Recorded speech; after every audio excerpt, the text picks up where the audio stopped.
Ay, araw-araw nga ho, ay garne ang aking ginagawa. Tuwing umaga, ay magpapatuka ako ng mga alagang manok, pabo at yang kaunting itik kong aray. At pag natapos ho aray, ay papakainin ko naman yung aking mga alagang baboy. After ho noon, ay ako ay mangungumpay na para doon sa aking mga alagang kambing. Ay di yun nga ho, abangan nyo ang mga susunod na vlog ko tungkol dito sa ating mga manok na ito. Sa mga nagnanais ho na bumili ng pabo o sa sabunging manok, nandyan ho sa screen ang aking number o mag-comment lamang kayo sa video ito at pakishare nyo na rin ho ng mga video ko. Maraming salamat. Yan ho, sa mga bibili at magnanais bumili at gusto ho ang aming manok para kayo ay manalo. Manalo ho kayo sa pagsasabong. Dahil nga ang aming mga manok din ay nagpapanalo ngayon. Talaga akong kuan, nasa lahi ho yata ng aming mga manok yung manalo ng manalo sa sabong. Hindi ho kagandahan ng manok namin, pero ang atin naman hong pag-uusapan ay yung galing at yung swerte ng manok. Kahit ho anong ganda ng manok nyo, kung talagang malas, ay wala hong mangyayari. Ito sa manok.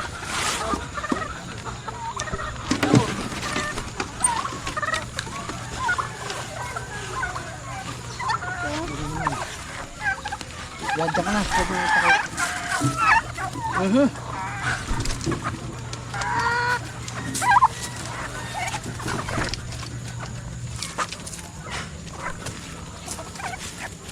Aray, pakita mo aray. Aray, gahoy, alam niyo kung ano aray. Aray, labuyo. Dalawa ho ang labuyo namin dining tandang. Pampaswerte sa mga manok.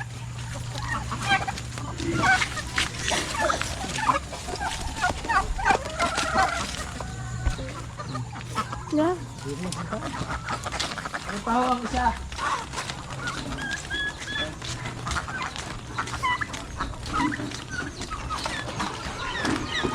Kita ang mga latakbo ngayon.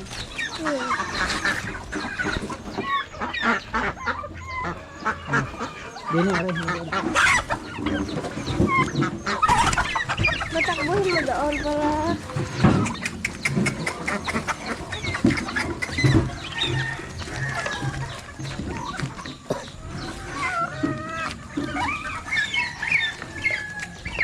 Gusto nyo? Sabong tayo, gamit aray.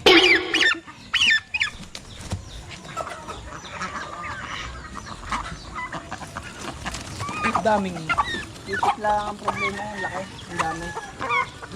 Pareho ang mga tatsaw natin ng manok. Ating nahuli. Hindi nahuli. Layo-layot para makita ko. Sedyo.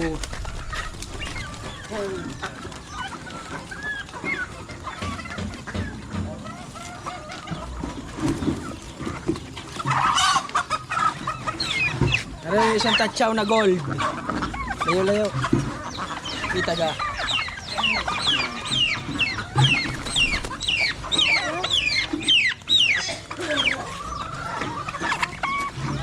malamig lang kata. Ano, tama na?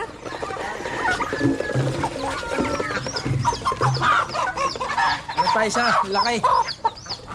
Tatsaw. Laking katawan na rin ah.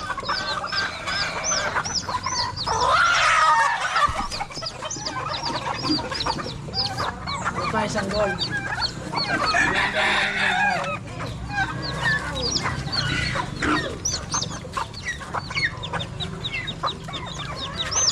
Mautak eh. Mautak, mautak. Mautak ho ang manok namin din eh. Kaya nananalo.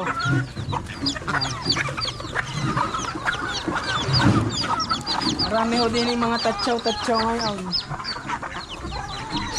Ay, gahin ho lang isa. Hindi pala, eh.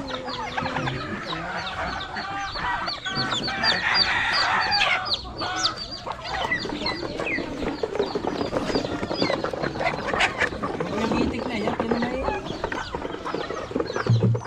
nakalabas na. Yeah. Uy. Yeah. Ano? Ano? Ayaw ma, di na isa kita rin yung kita ko. Oh, Kita manok. pati nga ba? Kita rin ha. Ayun mga kabayan at natapos na tayo magpatuka. hanggang patuka lamang ako. Pagkatapos na rin magpatuka, papakain ako ng baboy. So yun, maraming salamat sa inyong panonood. Bye bye.